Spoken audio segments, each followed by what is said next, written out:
El olor a incienso todavía se me quedaba pegado a la ropa cuando salí de la iglesia aquel martes por la mañana. Hacía apenas una semana que habíamos enterrado a Héctor, mi marido de 34 años, y aún no me acostumbraba a caminar sola por las calles empedradas de nuestro pueblo. Cada paso que daba resonaba diferente, como si mis zapatos negros de luto pesaran el doble sobre aquellas piedras que conocía de memoria. Me llamo Rosario Delgado. Tengo 59 años y hasta hace pocos días pensaba que conocía mi vida al dedillo. Vivía en una casa de 2 plantas en el centro de Astorga, con sus paredes de adobe y sus ventanas con contraventanas azules que Héctor pintaba cada primavera. Él trabajaba como comerciante de maquinaria agrícola y yo me dedicaba al hogar y a cuidar de nuestra única hija, Marina. Una vida sencilla, sin grandes lujos, pero cómoda y llena de rutinas que me daban seguridad. Héctor era un hombre robusto, de manos anchas y callosadas por el trabajo, con una sonrisa que se le marcaba en las arrugas alrededor de los ojos. No era de muchas palabras, pero cuando hablaba, lo hacía con esa voz grave que me enamoró cuando tenía 24 años. Nos conocimos en las fiestas del pueblo, durante una verbena de agosto. Él llevaba una camisa blanca arremangada y yo, un vestido de flores rojas que había cosido mi madre. Bailamos hasta que se nos gastaron las suelas de los zapatos y desde entonces fuimos inseparables. Marina nació al año siguiente de casarnos. Era una niña preciosa, con los ojos verdes de su padre y mi pelo castaño claro. Desde pequeña demostró ser muy inteligente, sacaba las mejores notas del colegio y siempre tenía respuestas para todo. Héctor la adoraba, decía que era la luz de sus ojos. Yo también la quería con locura, pero a veces sentía que entre padre e hija existía una complicidad especial que me dejaba un poco al margen. Cuando Marina cumplió 18 años, se marchó a Madrid para estudiar Derecho. Héctor se enorgullecía de contarle a todo el pueblo que su hija iba a ser abogada. Mi Marina va a triunfar en la capital, decía mientras se inflaba el pecho como un gallo. Yo me alegraba por ella, por supuesto, pero también sentía una extraña melancolía al ver cómo nuestro nido se quedaba vacío. Los años pasaron y Marina se estableció definitivamente en Madrid. Se casó con un arquitecto llamado Alejandro, un hombre educado pero frío, que siempre me saludaba con un apretón de manos formal y una sonrisa que no le llegaba a los ojos. Tuvieron una boda elegante en un hotel de la capital, con invitados que yo no conocía y conversaciones sobre temas que no entendía. Me sentí como una intrusa en la boda de mi propia hija. Marina visitaba el pueblo por Navidad y en verano, pero sus estancias eran cada vez más cortas. Llegaba con maletas de marca, hablando de sus casos importantes, de sus viajes al extranjero, de la vida cosmopolita que llevaba. Héctor la escuchaba embobado, asintiendo a todo lo que decía, preguntándole por detalles que yo ya había olvidado a los 5 minutos. Yo servía el café en las tazas buenas, sonreía y asentía, pero por dentro me sentía como si estuviera viendo una película en un idioma que no hablaba. Con el tiempo, noté que Héctor empezó a cambiar. No es que fuera menos cariñoso conmigo, pero se volvió más reservado, más pensativo. Pasaba horas en su despacho, revisando papeles, hablando por teléfono en voz baja con personas que yo no conocía. Cuando le preguntaba qué ocurría, me decía que eran cosas del trabajo, pero sus ojos evitaban los míos. Yo lo achaqué al estrés de la edad, a las preocupaciones normales de un hombre que se acercaba a los 60. El infarto lo cogió por sorpresa una mañana de febrero, mientras desayunaba en la cocina. Yo estaba preparando el café cuando lo escuché quejarse de un dolor en el pecho. Se puso pálido como la cera, se llevó la mano al corazón y se desplomó antes de que pudiera llegar hasta él. Grité su nombre, llamé a la ambulancia, intenté reanimarlo como había visto en las películas, pero ya era demasiado tarde. Mi Héctor se había ido, y conmigo se fue la vida tal y como la conocía. El funeral fue multitudinario. Héctor era muy querido en el pueblo, y vinieron personas de todos los pueblos cercanos, clientes suyos, amigos de la infancia, vecinos que lo recordaban desde niño. Marina llegó desde Madrid con un traje negro carísimo y unas gafas de sol que no se quitó ni durante el entierro. Estuvo muy seria, muy digna, pero yo la sentía distante, como si estuviera representando un papel en lugar de despedir a su padre. Después del entierro, La gente se acercaba a darme el pésame. Rosario, eres muy fuerte, me decían. Héctor estaría orgulloso de cómo estás llevando todo esto. Yo asentía y daba las gracias, pero por dentro me sentía como un cristal que se iba agrietando poco a poco. No me sentía fuerte para nada. Me sentía perdida, como si hubiera vivido 59 años para llegar a este punto en el que no sabía quién era ni qué iba a hacer con el resto de mi vida. Marina se quedó unos días más en el pueblo para ayudarme con los papeles del seguro y la documentación del fallecimiento. Era eficiente, como siempre, organizando todo con la precisión de una máquina. Yo la observaba moverse por la casa, ordenando documentos que yo ni sabía que existían, hablando con gestorías y bancos con una seguridad que a mí me resultaba ajena. Era mi hija, pero a veces tenía la sensación de que era una extraña que había venido a poner orden en el caos de mi vida. Una tarde, mientras revisábamos los papeles de Héctor en su despacho, Marina encontró un documento que hizo que se le iluminaran los ojos de una forma que no había visto desde que era niña, y descubría los regalos de Reyes. Mamá, me dijo con una voz extraña, papá tenía más bienes de los que pensábamos. Mira esto. Me enseñó unos papeles que para mí no significaban nada. Nombres de inmobiliarias, referencias catastrales, cifras que me parecían astronómicas.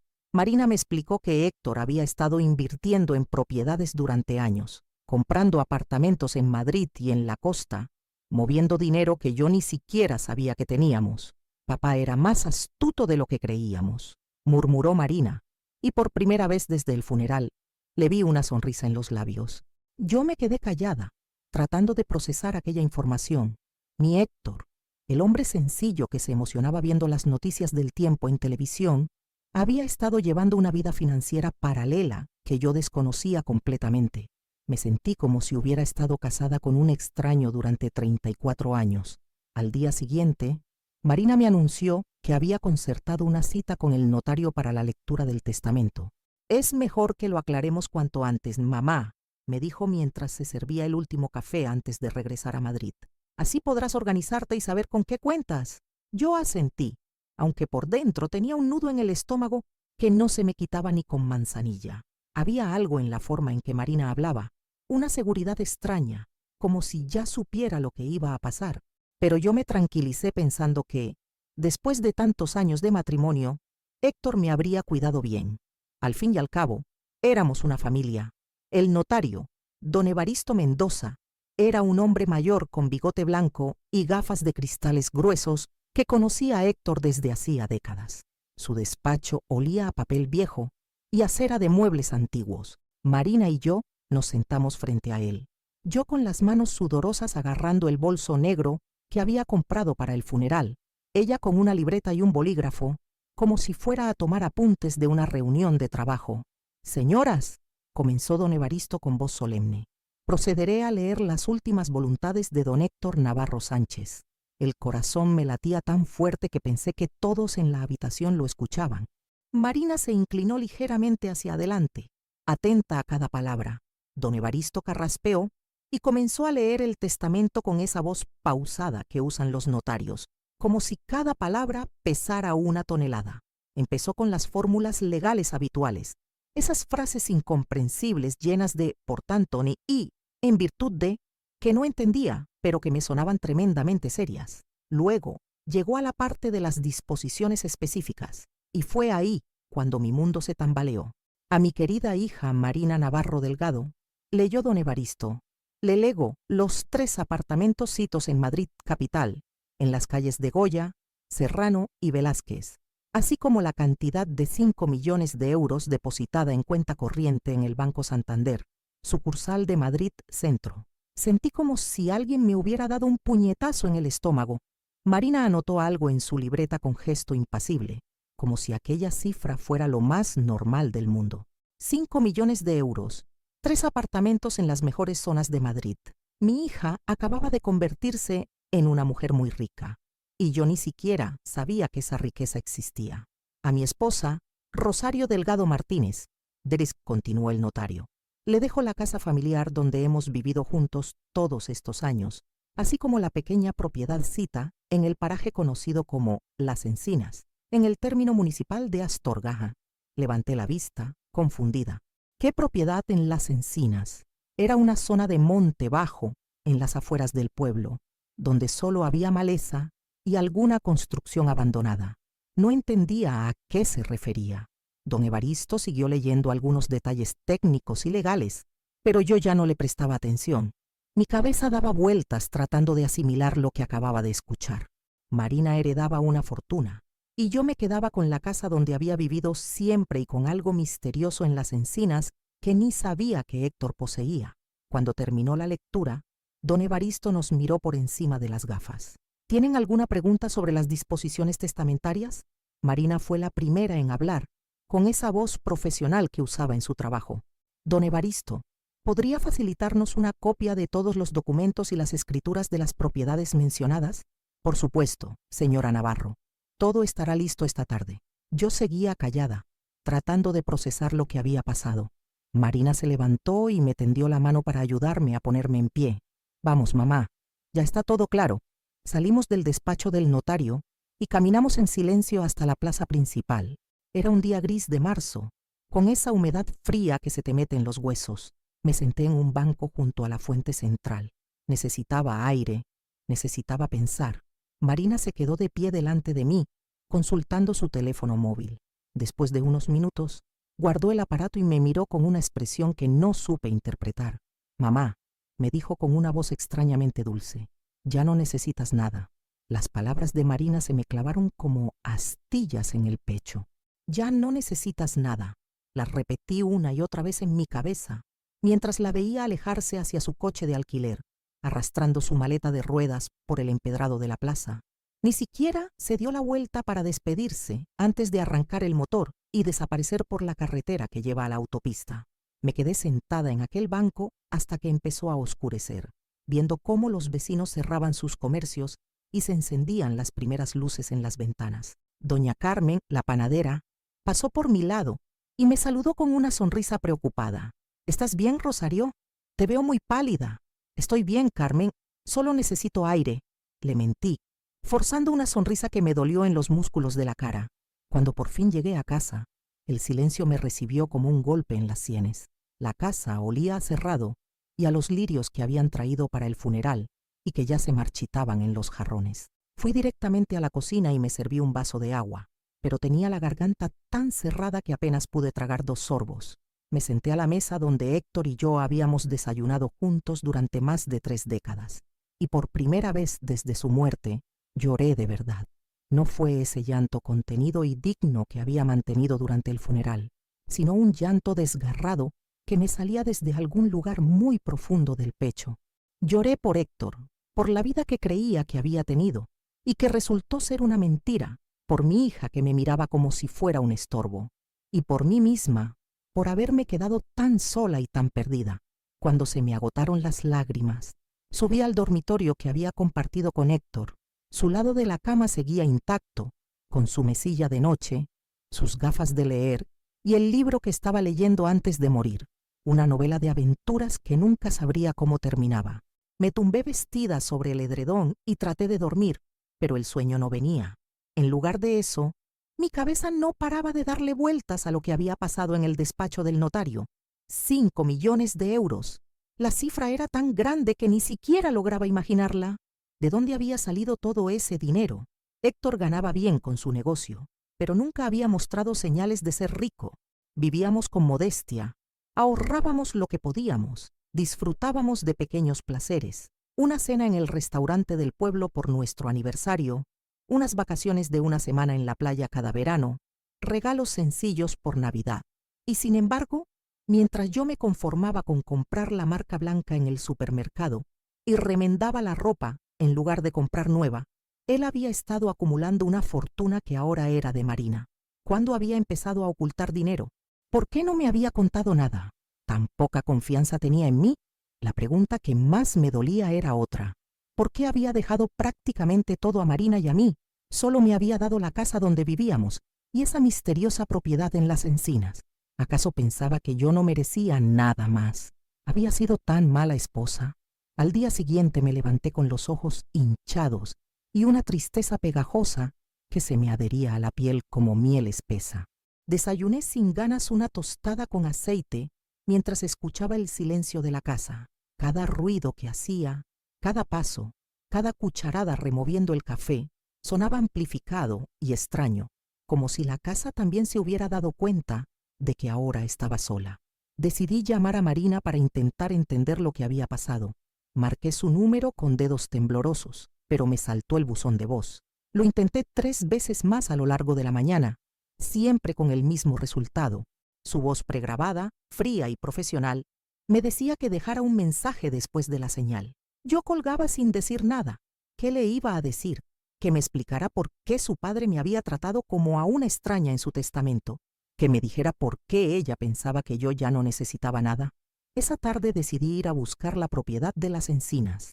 Necesitaba saber qué era exactamente lo que Héctor me había dejado. Cogí las llaves del coche, un Seat León de 10 años que Héctor había cuidado como si fuera un tesoro, y conduje por la carretera serpenteante que llevaba a las afueras del pueblo. Las Encinas era una zona que conocía de vista, pero donde nunca me había detenido. Estaba a unos 3 kilómetros del centro, por un camino de tierra que se adentraba en un pequeño valle rodeado de colinas bajas cubiertas de robles y encinas centenarias. Era un lugar bonito, salvaje, donde el silencio solo lo rompía el canto de los pájaros y el susurro del viento entre las hojas. Aparqué el coche junto a una valla de alambre oxidado y caminé siguiendo las indicaciones que me había dado don Evaristo.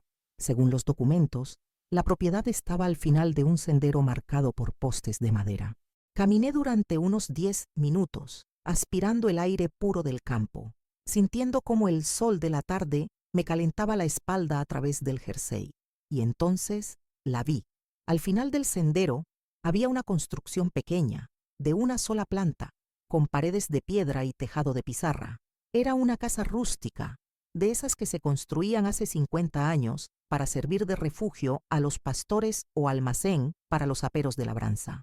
Estaba en mal estado, con la pintura de las contraventanas desconchada, las canalones llenos de hojas secas y algunas tejas sueltas, pero tenía un encanto extraño, como si hubiera salido de un cuento. Me acerqué a la puerta principal, una puerta de madera maciza con herrajes negros. Busqué en el manojo de llaves que me había dado el notario hasta encontrar una que parecía antigua, de hierro forjado. La introduje en la cerradura y, para mi sorpresa, giró sin dificultad. El interior olía a humedad y a madera vieja, pero no era desagradable. Era un olor que me recordaba a la casa de mis abuelos en el pueblo, donde pasaba los veranos cuando era niña. Había una sola habitación amplia, con vigas de castaño en el techo, una chimenea de piedra en una esquina, y ventanas pequeñas que dejaban entrar una luz dorada y tenue. Lo que me llamó la atención fueron las cosas que había allí. No estaba vacía, como había esperado. Había muebles cubiertos con sábanas blancas, cajas de cartón apiladas contra las paredes y objetos que reconocí inmediatamente.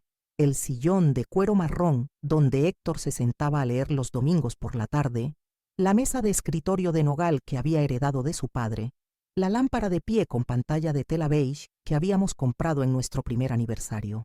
Con el corazón acelerado, empecé a quitar las sábanas que cubrían los muebles. Cada objeto que descubría era una pieza de nuestra vida en común.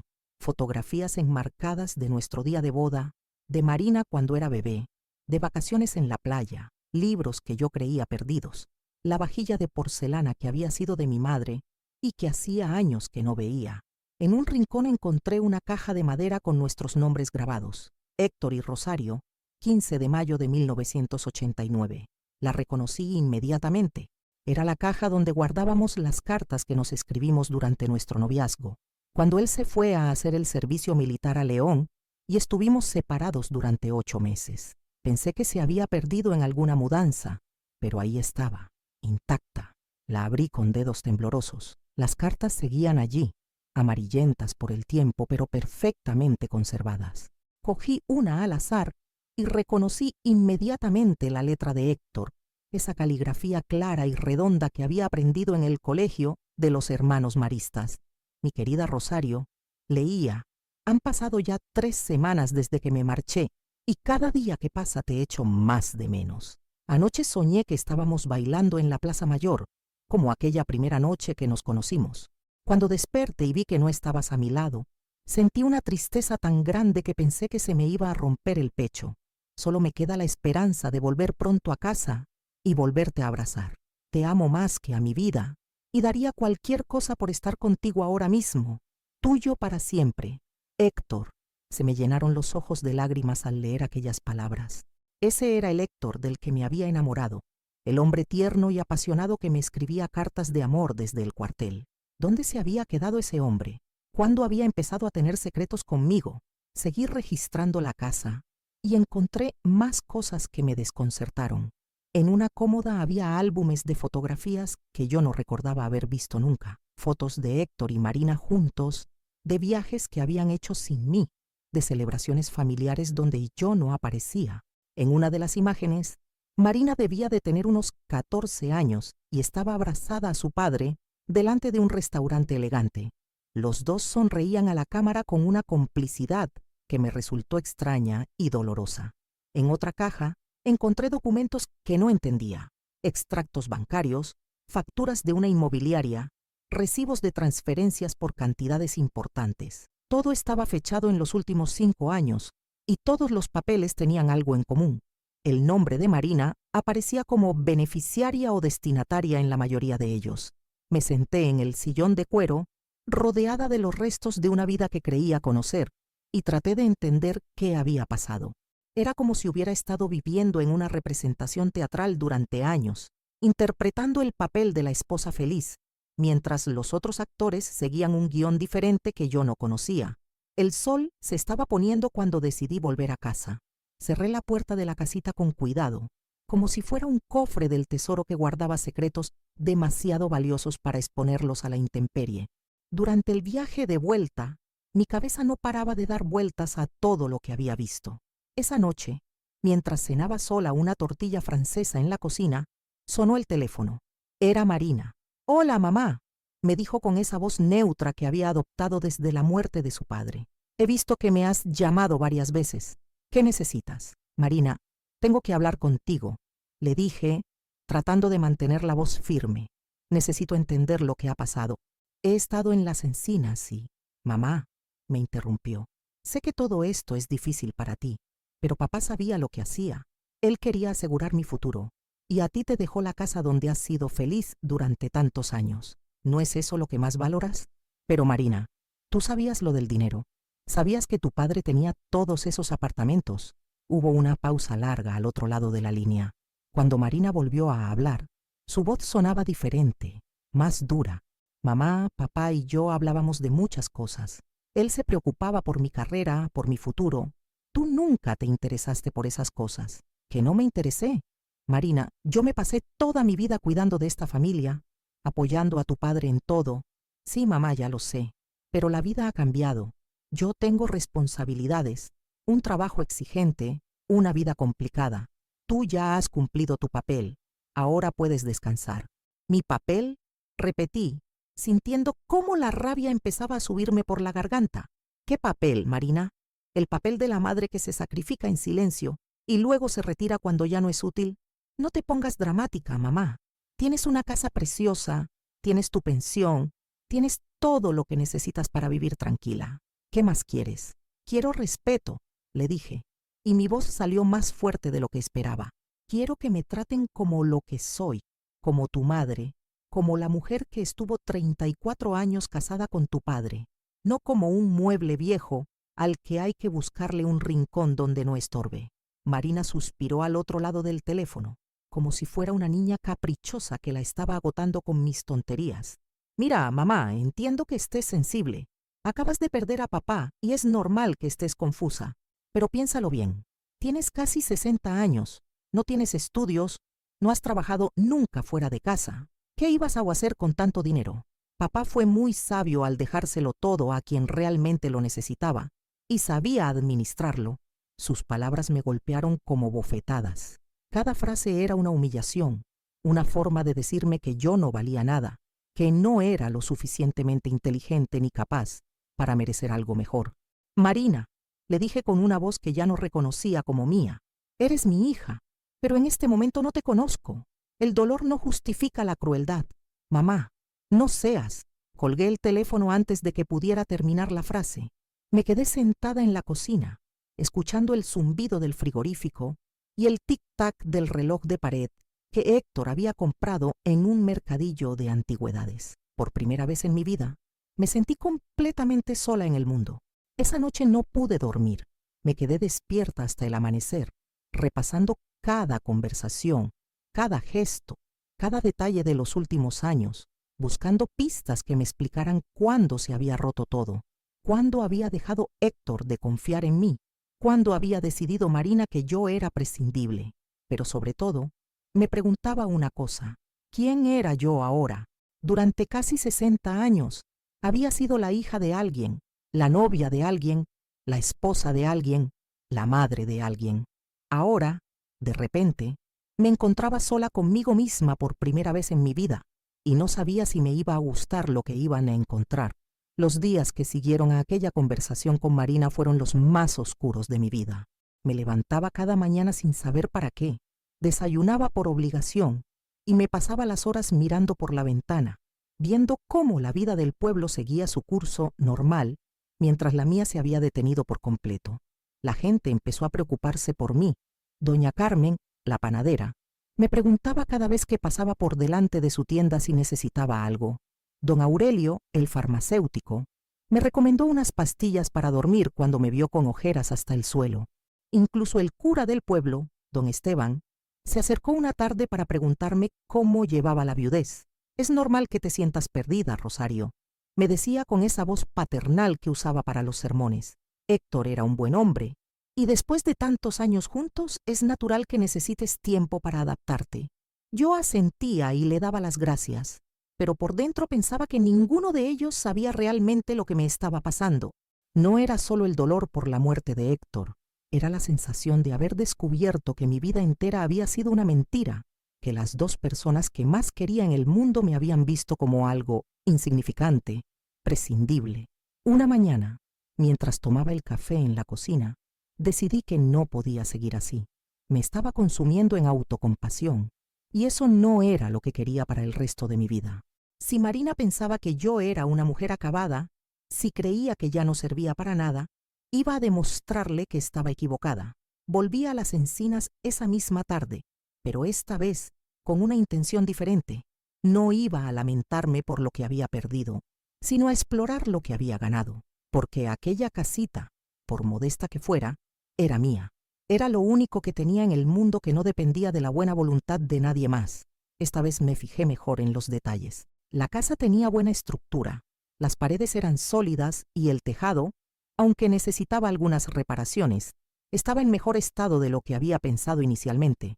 Las ventanas eran pequeñas, pero dejaban entrar mucha luz, y había una puerta trasera que daba a un pequeño patio con vistas a las colinas. Lo más importante era el terreno. La propiedad incluía una parcela de unos 2000 metros cuadrados, con árboles frutales descuidados, un pequeño huerto invadido por las malas hierbas y un pozo de agua que parecía funcionar. Era como un pequeño paraíso abandonado que esperaba que alguien lo despertara. Empecé a ir allí todas las tardes. Al principio solo me sentaba en el sillón de cuero y leía las cartas que Héctor y yo nos habíamos escrito durante el noviazgo. Leer aquellas palabras de amor me dolía y me consolaba a la vez. Me recordaba que había habido una época en la que fui importante para él, en la que él me veía como alguien especial, digna de ser amada. Mi querida Rosario, decía una de las cartas, hoy he estado pensando en cómo será nuestra vida cuando nos casemos. Quiero construir contigo un hogar lleno de amor y de risas, donde seamos felices hasta que seamos muy viejos. Quiero que sepas que contigo me siento el hombre más afortunado del mundo, porque he encontrado a la mujer perfecta para mí. Esas palabras me hacían llorar, pero también me daban fuerzas. Ese hombre me había amado de verdad, había visto en mí algo valioso. ¿Qué había pasado para que cambiara tanto? ¿Cuándo había empezado a tratarme como a una sombra en su propia casa? Poco a poco, empecé a ordenar la casita. Quité el polvo de los muebles, lavé las ventanas, barrí el suelo. Cada objeto que limpiaba me contaba una historia diferente de mi vida. El jarrón azul que habíamos comprado en nuestra luna de miel en Valencia, el reloj de mesa que me había regalado Héctor por mi 40 cumpleaños, la manta de ganchillo que había tejido mi madre para Marina cuando era bebé. Todos esos objetos habían desaparecido de nuestra casa principal a lo largo de los años, y yo había asumido que se habían roto o se habían perdido. Pero Héctor los había estado guardando aquí, en secreto, como si fueran tesoros demasiado valiosos para el uso diario. Una tarde, mientras organizaba una caja llena de fotografías, encontré algo que me dejó sin respiración. Era un sobre amarillo con mi nombre escrito en la letra de Héctor. Estaba sellado y tenía una nota pegada. Para Rosario, cuando encuentre este lugar. Con las manos temblorosas, abrí el sobre. Dentro había una carta, fechada apenas un mes antes de su muerte. Mi querida Rosario, comenzaba. Si estás leyendo esto, significa que ya he muerto y que has encontrado nuestro refugio. Sé que debes de estar confundida y dolida por las disposiciones de mi testamento, pero necesito que entiendas mis razones. Me senté en el suelo, apoyada contra la pared, y seguí leyendo con el corazón acelerado. Durante los últimos años he cometido muchos errores contigo, y el mayor de todos ha sido no hablarte de los cambios que se estaban produciendo en nuestra vida. Cuando Marina empezó a tener éxito en Madrid, cuando vi que se estaba convirtiendo en una mujer ambiciosa e independiente, me sentí orgulloso, pero también preocupado. Ella me pedía dinero constantemente para invertir en su carrera, para comprarse un piso mejor, para mantener el estilo de vida que necesitaba para triunfar en su trabajo. Al principio pensé que eran gastos temporales, que cuando se estableciera dejaría de necesitar ayuda, pero las peticiones fueron haciéndose más frecuentes y más importantes.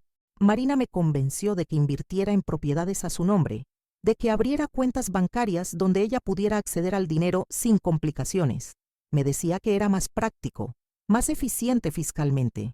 Yo confiaba en ella porque era mi hija, porque era inteligente y porque creía que sabía lo que hacía. Se me revolvió el estómago al leer aquello. Marina había estado manipulando a su padre durante años, aprovechándose de su amor paternal para sacarle dinero. Lo que no me di cuenta hasta hace poco, continuaba la carta, era de que Marina había empezado a verme y a verte a ti, de forma diferente.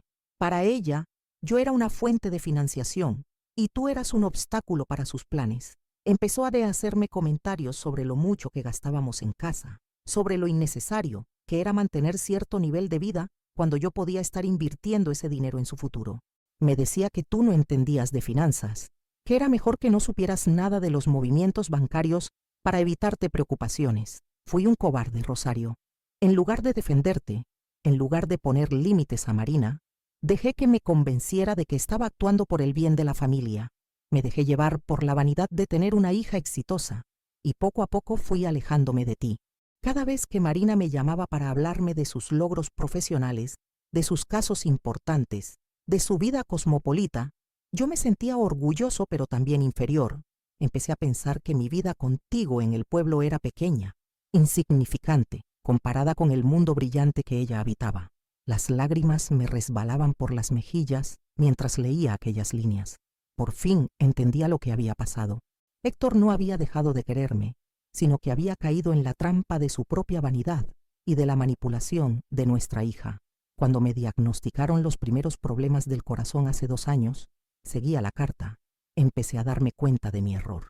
Vi cómo Marina se ponía nerviosa cada vez que yo mencionaba la posibilidad de cambiar el testamento, cómo insistía en que dejara las cosas como estaban, por si acaso. Comprendí que para ella yo ya no era su padre, sino una fuente de herencia que había que proteger. Fue entonces cuando empecé a organizar esto. Esta casita, Rosario, es mi forma de pedirte perdón. Aquí he guardado todo lo que realmente importa de nuestra vida juntos, nuestras cartas, nuestras fotografías, los objetos que compramos cuando éramos felices. Todo lo que Marina considera trastos viejos está aquí, esperándote. La propiedad que te dejo no es solo una casa vieja, amor mío.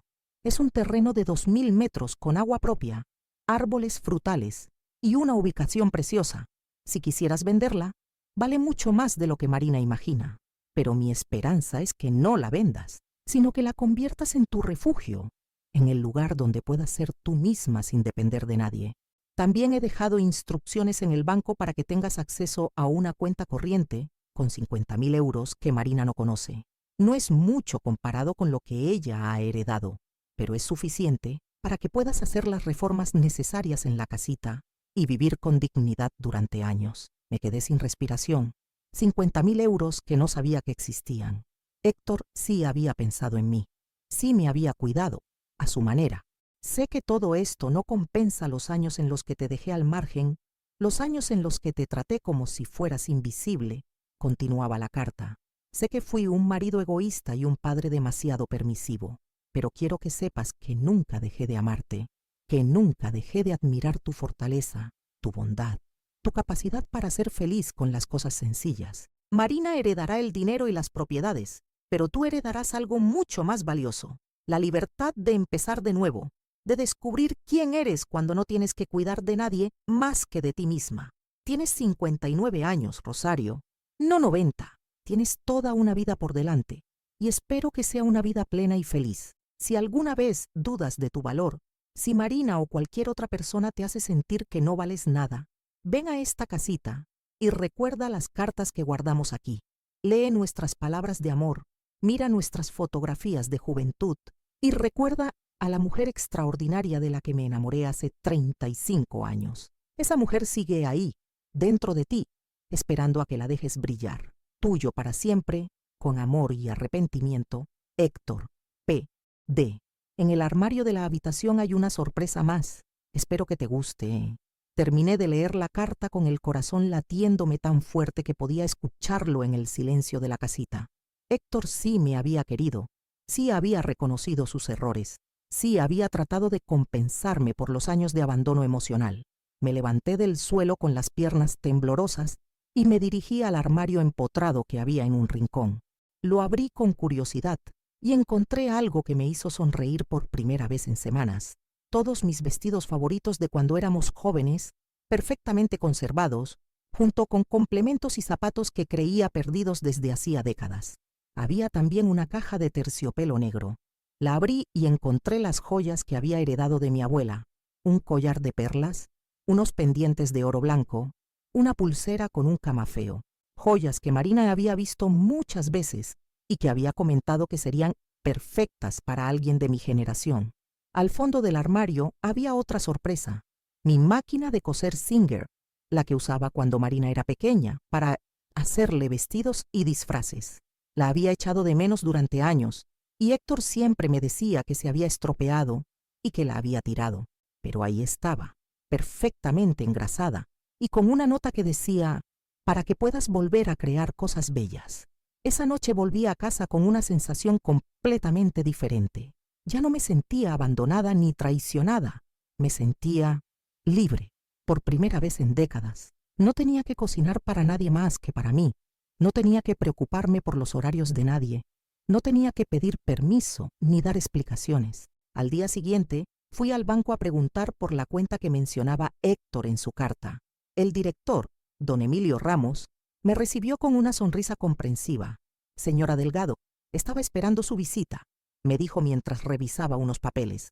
Su marido dejó instrucciones muy específicas. Efectivamente, tiene usted acceso a una cuenta con 50.000 euros, más los intereses acumulados en los últimos 2 años.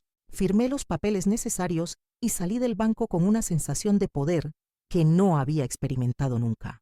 Tenía dinero propio, una casa propia, y por primera vez en mi vida, la capacidad de tomar decisiones sin consultar con nadie. Esa tarde llamé a un arquitecto de León para pedirle presupuesto para reformar la casita. Después llamé a una empresa de jardinería para que me ayudara a limpiar el terreno. Y por último, hice algo que no había hecho en años. Me compré ropa nueva. Fui a la ciudad y me compré 3 vestidos, 2 pares de zapatos cómodos y una chaqueta de punto de color azul eléctrico que me favorecía mucho. Cuando llegué a casa cargada de bolsas, me miré al espejo del recibidor y vi a una mujer diferente. Ya no tenía esa expresión derrotada y gris de las últimas semanas. Tenía los ojos brillantes y las mejillas sonrosadas. Por primera vez en años, me gustaba lo que veía reflejado.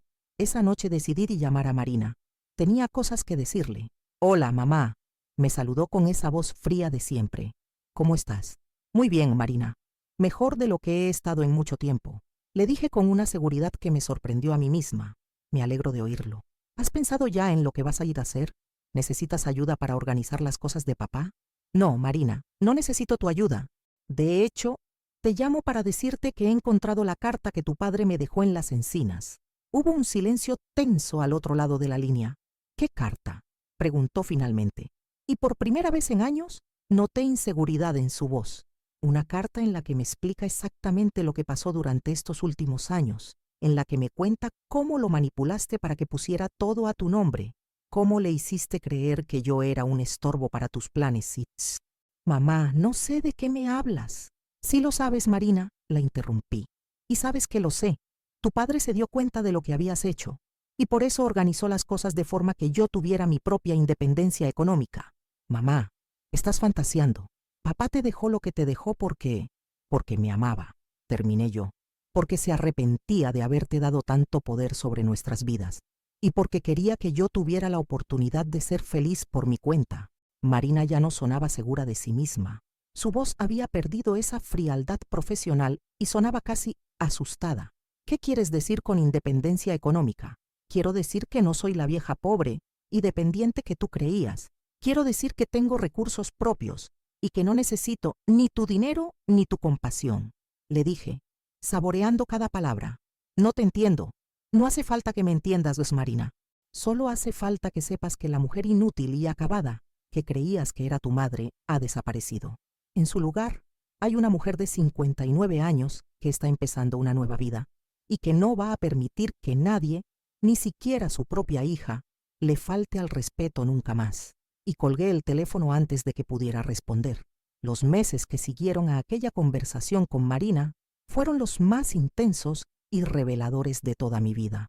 Por primera vez en décadas, cada día traía algo nuevo, algún descubrimiento sobre mí misma que me sorprendía y me llenaba de energía. Las obras en la casita de las encinas comenzaron en abril.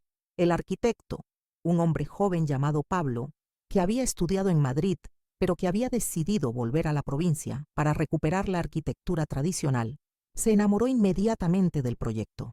Señora Delgado, me dijo la primera vez que vino a ver la propiedad, esta casa tiene un potencial increíble. Con las reformas adecuadas, puede convertirse en un lugar realmente especial, respetando su carácter original, pero dotándola de todas las comodidades modernas. Me propuso un plan que me entusiasmó: mantener la estructura de piedra original, pero abrir más ventanas para aprovechar las vistas al valle, crear una cocina moderna conectada con el salón, añadir un baño completo y construir una pequeña terraza cubierta en la parte trasera donde pudiera desayunar mirando las colinas. También podríamos restaurar el huerto, añadió, y plantar árboles frutales nuevos para complementar los que ya hay. Este terreno tiene una orientación perfecta y el suelo es excelente. Yo lo escuchaba fascinada, imaginándome cómo sería mi nueva vida en aquel lugar. Por primera vez en años, tenía algo que esperar con ilusión. Mientras duraban las obras, me dediqué a explorar otras facetas de mí misma que había abandonado durante el matrimonio. Saqué la máquina de coser Singer y empecé a hacer arreglos de ropa para las vecinas del pueblo. Al principio lo hacía casi por nostalgia, pero pronto corrió la voz y empezaron a llegar encargos de toda la comarca. Rosario, me decía doña Carmen mientras me entregaba una falda para estrechar. No sabía que cosías tan bien. Este dobladillo parece hecho por una modista profesional. La verdad es que siempre había tenido habilidad para la costura, pero durante años había cosido solo para la familia. Ahora, al hacer arreglos para otras personas, redescubrí el placer de crear algo bello con mis manos, de resolver problemas técnicos, de ver la satisfacción en la cara de las clientas cuando se probaban una prenda perfectamente ajustada. Don Esteban, el párroco, me pidió que reparara los manteles del altar que se habían desgarrado con el tiempo. Cuando vio mi trabajo, me propuso algo que no esperaba. Rosario, la Hermandad de la Virgen del Carmen necesita bordar una nueva saya para la procesión del año que viene. ¿Crees que podrías encargarte del proyecto? Era un trabajo importante, de mucha responsabilidad. La saya de la Virgen del Carmen se exhibía una vez al año en la procesión más multitudinaria del pueblo, y tenía que ser perfecta. Acepté el encargo con una mezcla de nervios y orgullo. Mientras tanto, Marina había dejado de llamarme. Al principio pensé que era una reacción temporal a nuestra última conversación, pero las semanas pasaron y no tuve noticias suyas. Una parte de mí se sentía dolida por su silencio, pero otra parte, la más nueva y fuerte, se sentía liberada. Por primera vez en años, no tenía que preocuparme por qué pensaba Marina de mis decisiones. No tenía que justificar mis gastos ni mis planes. En junio, las obras de la casita estaban terminadas. El resultado superó todas mis expectativas. Pablo había conseguido mantener el carácter rústico del edificio, pero dotándolo de una elegancia y una comodidad que me dejaron sin palabras. Las nuevas ventanas enmarcaban las vistas al valle, como si fueran cuadros. La cocina tenía armarios de madera maciza y una encimera de granito local, y el baño, aunque pequeño, tenía una ducha moderna y azulejos hechos a mano en una alfarería de La Bañeza. La terraza trasera era mi lugar favorito. Pablo había construido un pequeño porche cubierto con vigas de castaño y tejas árabes, desde donde se veía todo el valle. Instalé allí una mesa redonda de hierro forjado y 2 sillas, y me acostumbré a desayunar allí cada mañana, viendo amanecer sobre las colinas mientras planeaba el día. El huerto se había convertido en mi nueva pasión. Con la ayuda de Jacinto, el jardinero que había contratado, plantamos tomates, pimientos, lechugas, judías verdes y hierbas aromáticas. También restauramos los árboles frutales existentes y plantamos algunos nuevos, un melocotonero, un ciruelo y una parra que en unos años me daría uvas. Señora Rosario, me decía Jacinto mientras me enseñaba a podar las ramas secas de los manzanos, tiene usted buena mano para las plantas. Se ve que les habla con cariños. Era cierto. Cuidar el huerto me daba una satisfacción profunda que no había experimentado nunca. Ver crecer las plantas que había sembrado, recoger tomates que sabían como no recordaba que supieran los tomates, cortar hierbas frescas para cocinar, me conectaba con algo ancestral y poderoso. Una tarde de julio, mientras regaba las judías verdes, escuché el motor de un coche que se acercaba por el camino de tierra. Levanté la vista y vi un BMW negro que no reconocí. Se paró delante de la valla y se bajó Marina. Hacía 3 meses que no la veía y me impresionó comprobar cuánto había cambiado mi reacción. En lugar del nudo en el estómago que solía provocarme su presencia, sentí una extraña calma. Me acerqué a la puerta sin prisa, secándome las manos en el delantal. Marina llevaba un traje de chaqueta gris perla que debía de haber costado más que mis gastos de 2 meses. Tenía el pelo recogido en un moño perfecto y llevaba gafas de sol caras, pero había algo diferente en su postura, algo menos seguro que de costumbre. «Hola, mamá», me dijo, quitándose las gafas. Tenía los ojos enrojecidos como si hubiera llorado. «Hola, Marina», le respondí con tranquilidad. «¿Cómo has encontrado este lugar?» «Pregunté en el pueblo. Me dijeron que pasabas aquí la mayoría del tiempo». Asentí sin decir nada más. Era ella la que había venido, la que tenía que explicar qué quería. «Mamá, tengo que hablar contigo», me dijo con una voz que no le había oído nunca. «¿Puedo pasar?» La conduje hasta la terraza y le serví un vaso de limonada que había hecho con limones de mi huerto. Marina se sentó en una de las sillas de hierro forjado y miró a su alrededor con una expresión que no supe interpretar. «Es muy bonito», murmuró. «No sabía que fueras. No sabía que pudieras hacer algo así. Hay muchas cosas de mí que no sabes», le respondí, sentándome frente a ella. Marina bebió un sorbo de limonada y guardó silencio durante un rato largo. Cuando volvió a hablar, su voz sonaba diferente, más pequeña. «Mamá, las cosas no me van bien. ¿Qué quieres decir?» «El bufete donde trabajaba ha cerrado. Hubo un escándalo con fondos de los clientes y, aunque yo no tuve nada que ver, mi reputación se ha visto afectada. Nadie quiere contratarme». Me quedé callada, esperando a que continuara. «Alejandro me ha dejado», añadió, y su voz se quebró ligeramente. «Dice que no puede estar con una mujer que no tiene futuro profesional, que él necesita una esposa que esté a su altura socialmente». Sentí una punzada de dolor maternal al ver a mi hija sufrir, pero me mantuve serena. Marina había tomado sus decisiones. Había elegido un mundo donde las personas se valoraban solo por su éxito y su dinero. Ahora estaba descubriendo las consecuencias de esas elecciones. «Lo siento», le dije, y era sincero. «Los apartamentos que heredé de papá están hipotecados», continuó Marina, como si no hubiera oído mi respuesta. «Alejandro me convenció para que pidiera un préstamo con ellos como aval, para invertir en un negocio que prometía grandes beneficios. El negocio fracasó y ahora debo más dinero del que los apartamentos valen. Se llevó las manos a la cara y se echó a llorar. Era un llanto desesperado, sin dignidad, como el de una niña que se ha dado cuenta de que el mundo no es como esperaba. Yo la observé llorar sin levantarme de mi silla. Una parte de mí quería consolarla, abrazarla, decirle que todo iba a salir bien, pero otra parte, la parte que había crecido durante estos meses, sabía que eso no sería bueno ni para ella ni para mí. ¿Qué quieres de mí, Marina?, le pregunté cuando se le acabaron las lágrimas. Levantó la cabeza y me miró con ojos suplicantes. Quiero volver a casa, mamá. Quiero que me ayudes. ¿A casa? ¿Te refieres a la casa donde yo vivo? Sí. Podría quedarme un tiempo, hasta que reorganice mi vida, hasta que encuentre trabajo. ¿Y después qué? ¿Volverás a tratarme como a una criada? ¿Volverás a hacerme sentir que soy una carga en mi propia casa? Marina se sonrojó. Por primera vez en su vida adulta, parecía avergonzada de su comportamiento. He cometido errores, mamá. Lo reconozco. Errores, Marina. Tú manipulaste a tu padre para que pusiera todo su patrimonio a tu nombre. Me trataste como si fuera un mueble viejo que había que apartar. Me dijiste que ya no necesitaba nada porque ya había cumplido mi papel en la vida. Estaba asustada, murmuró. Tenía miedo de no conseguir el éxito que esperaba, de no poder mantener el nivel de vida que llevaba. Pensé que si tenía seguridad económica, todo sería más fácil. ¿Y ahora qué? Ahora que has perdido esa seguridad, ¿vienes a buscar a la madre a la que despreciabas?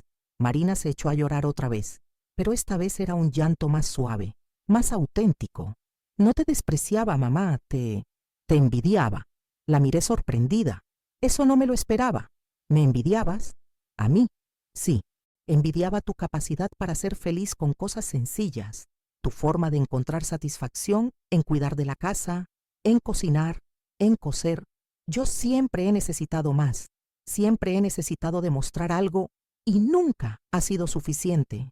Marina, cuando era pequeña, me sentía especial porque papá me decía que iba a triunfar en el mundo, que iba a ser alguien importante, pero a medida que crecía, esa expectativa se convirtió en una presión horrible. Tenía que ser perfecta, tenía que tener éxito, tenía que justificar todas las esperanzas que papá había puesto en mí. Se secó los ojos con un pañuelo de papel que había sacado del bolso. Y tú, mientras tanto, parecías tan tranquila, tan en paz contigo misma. No necesitabas demostrar nada a nadie. Eras feliz simplemente siendo quien eras. No era tan feliz como piensas, le dije suavemente. Durante muchos años me sentí invisible, irrelevante. Tu padre y tú tenían una relación especial, y yo me quedaba al margen. Pero ahora mírate, continuó Marina, gesticulando hacia la casita y el huerto. Has construido todo esto sola. Has creado una nueva vida para ti. Tienes una paz, una seguridad en ti misma que yo nunca he tenido. Sus palabras me conmovieron. Por primera vez en años, mi hija me estaba viendo realmente, valorando cosas de mí que no había valorado nunca. Marina, le dije, inclinándome hacia adelante, puedes quedarte en la casa del pueblo unos días, si lo necesitas, pero no puedes volver a vivir conmigo permanentemente. Yo he comenzado una nueva etapa de mi vida, y necesito vivirla sola. Lo entiendo, murmuró. Y hay condiciones, añadí. Si te quedas, tendrás que contribuir con los gastos de la casa, tendrás que ayudar con las tareas domésticas, y tendrás que tratarme con respeto, como a una persona adulta e independiente, no como a tu madre servicial. Marina asintió con la cabeza. ¿Y si encuentro trabajo en Madrid? Entonces te irás a Madrid, y mantendremos una relación de madre e hija adultas, con respeto mutuo y cariño verdadero. ¿Me perdonas, mamá?, me preguntó con voz pequeña. La miré durante un largo rato. Era mi hija, la niña que había llevado en el vientre, que había criado con amor, que había sido mi mayor alegría durante años, pero también era la mujer que me había hecho sentir inútil y despreciable, que había manipulado a su padre para enriquecerse, que me había abandonado cuando más sola me sentía. Te perdono, le dije finalmente, pero no olvido. Las cosas entre nosotras han cambiado para siempre, Marina. Puedes ser mi hija, puedes tener mi amor, pero nunca volverás a tener poder sobre mí. Nos abrazamos allí, en la terraza de mi casita, mientras el sol se ponía sobre las colinas de las encinas. Era un abrazo diferente a todos los que habíamos compartido antes. No era el abrazo de una madre protectora y una hija dependiente, sino el abrazo de dos mujeres adultas que habían aprendido a respetarse. Esa noche, después de que Marina se fuera a la casa del pueblo, me quedé sentada en la terraza hasta muy tarde, escuchando los sonidos del campo, el canto de los grillos, el susurro del viento entre los árboles, el ululato lejano de una lechuza.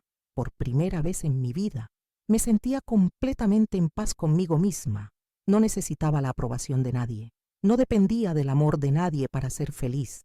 No tenía que justificar mis decisiones ante nadie. Había heredado mucho más que una casita vieja. Había heredado mi propia libertad. Un año después de aquella conversación en la terraza de las encinas, mi vida había tomado una forma que jamás habría imaginado. Marina había encontrado trabajo en un pequeño bufete de León y se había mudado a un apartamento modesto en la capital provincial. Nos veíamos cada 15 días y poco a poco habíamos construido una relación nueva, más honesta y equilibrada. El encargo de la saya de la Virgen del Carmen había sido el punto de inflexión definitivo en mi nueva identidad profesional. Cuando la procesión se celebró en julio del año anterior, toda la comarca pudo ver mi trabajo.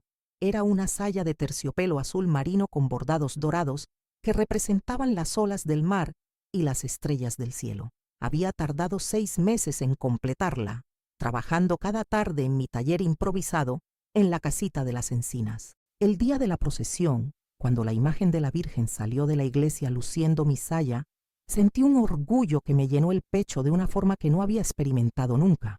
La gente se paraba para admirar los bordados y corrió la voz de que había sido obra mía.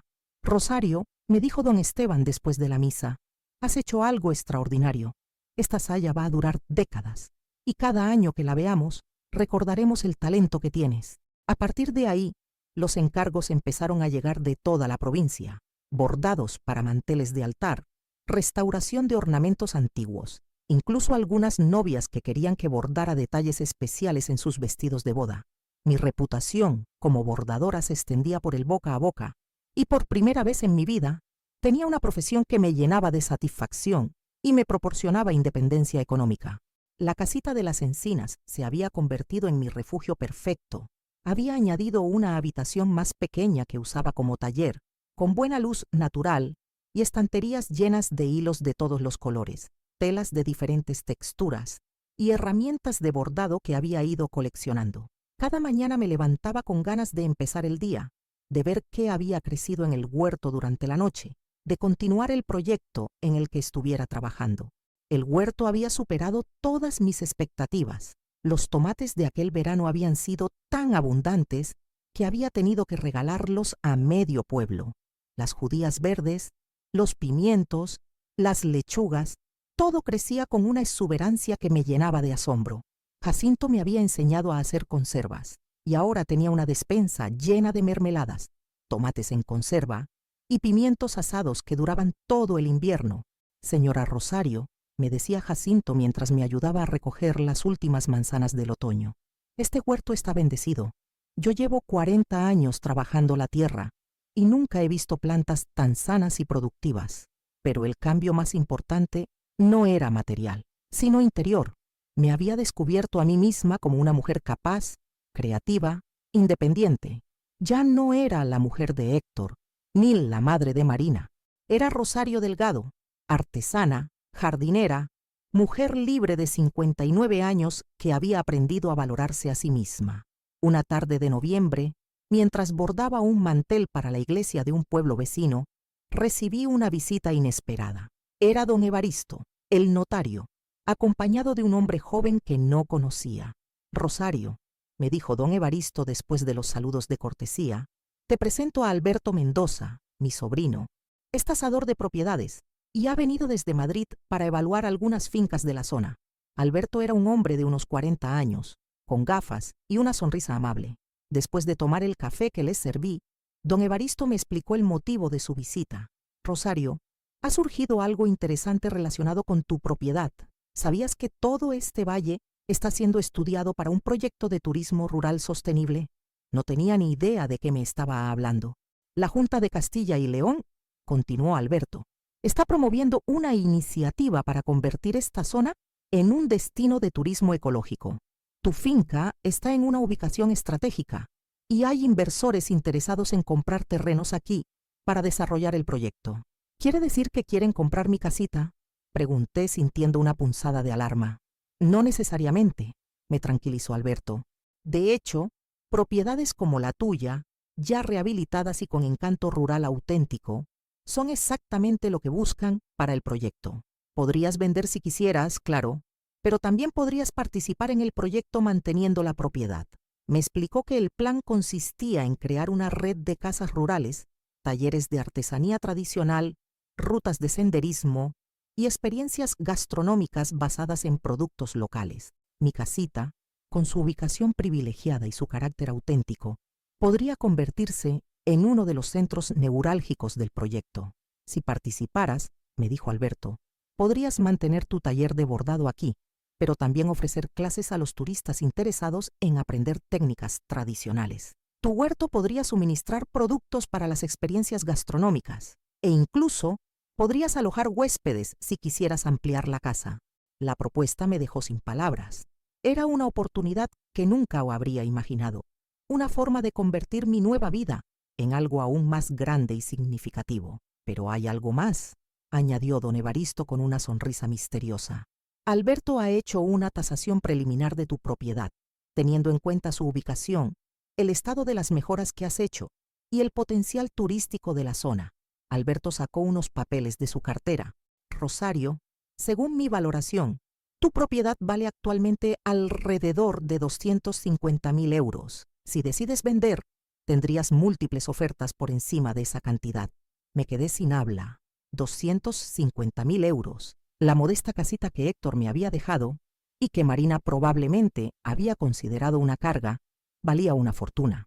Por supuesto, continuó Alberto, si decides participar en el proyecto de turismo rural manteniendo la propiedad, el valor podría incrementarse aún más en los próximos años. Cuando se marcharon, me quedé sentada en la terraza durante horas, asimilando lo que había escuchado.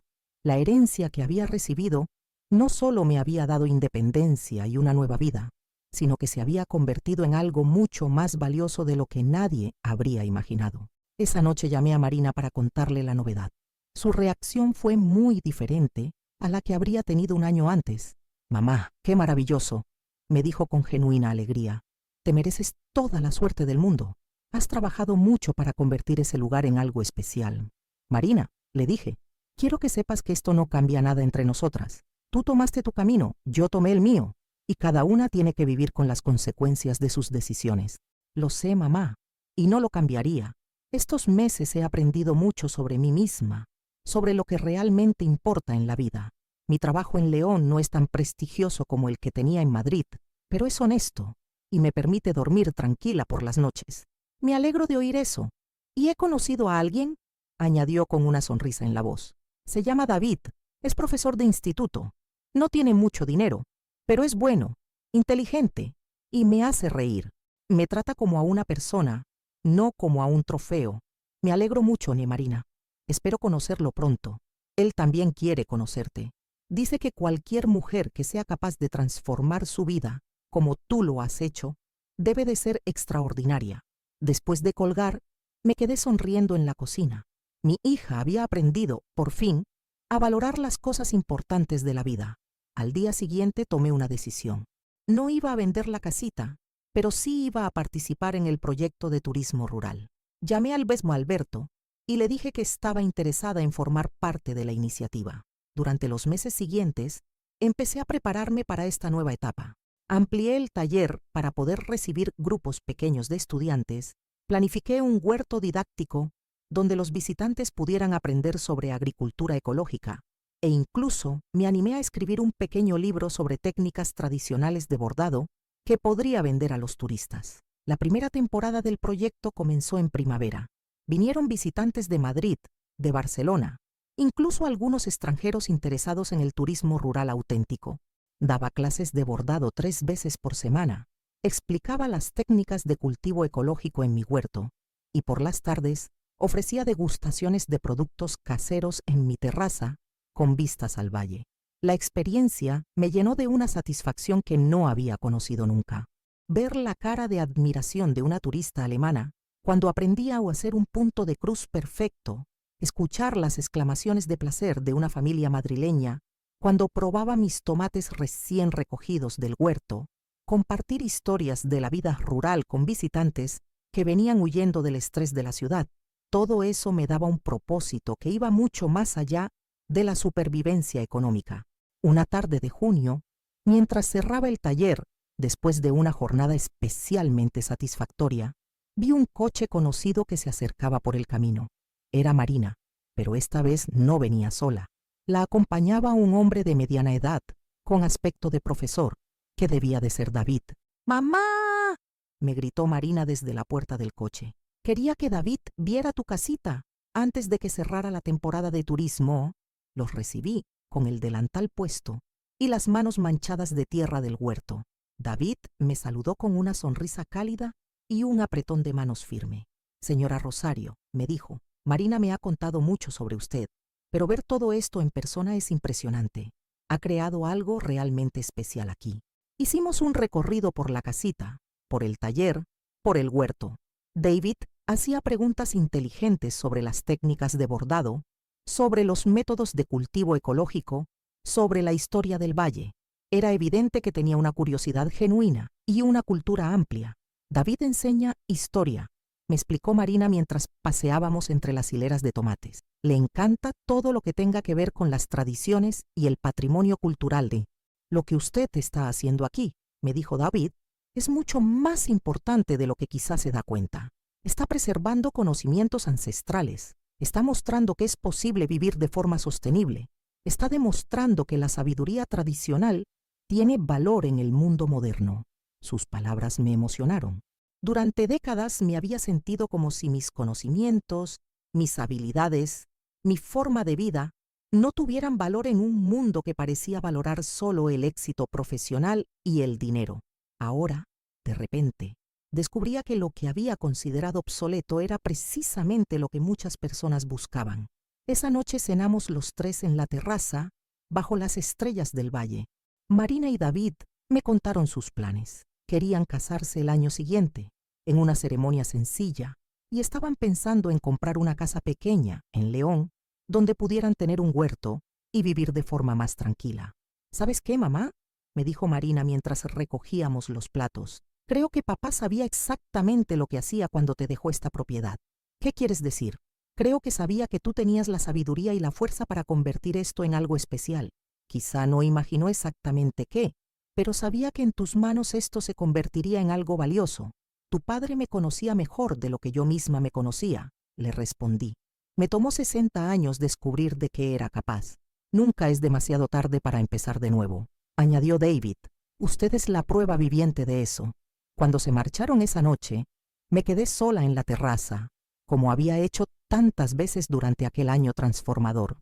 Pero esta vez no estaba reflexionando sobre el pasado, ni preocupándome por el futuro.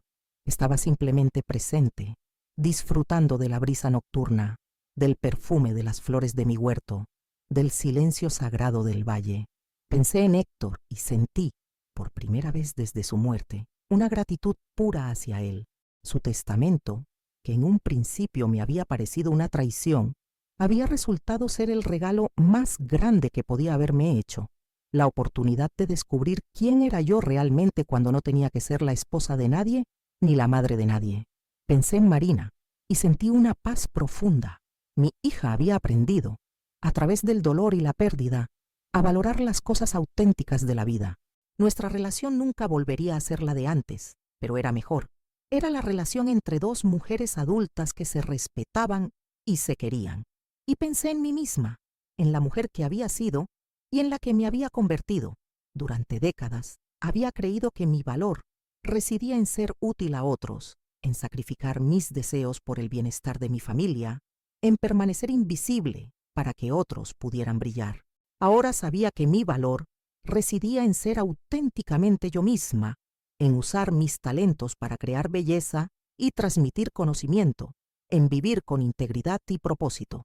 La herencia que había recibido no eran los 50.000 euros ni la casita de las encinas. La verdadera herencia era la oportunidad de descubrir que valía mucho más de lo que había creído nunca, que tenía mucho más que ofrecer al mundo de lo que había imaginado, y que nunca es demasiado tarde para empezar la vida que realmente queremos vivir. Mientras las estrellas brillaban sobre el Valle de las Encinas, sonreí pensando en todo lo que aún me quedaba por descubrir, por crear, por vivir. A los 60 años, no estaba llegando al final de mi historia. Estaba empezando el capítulo más hermoso,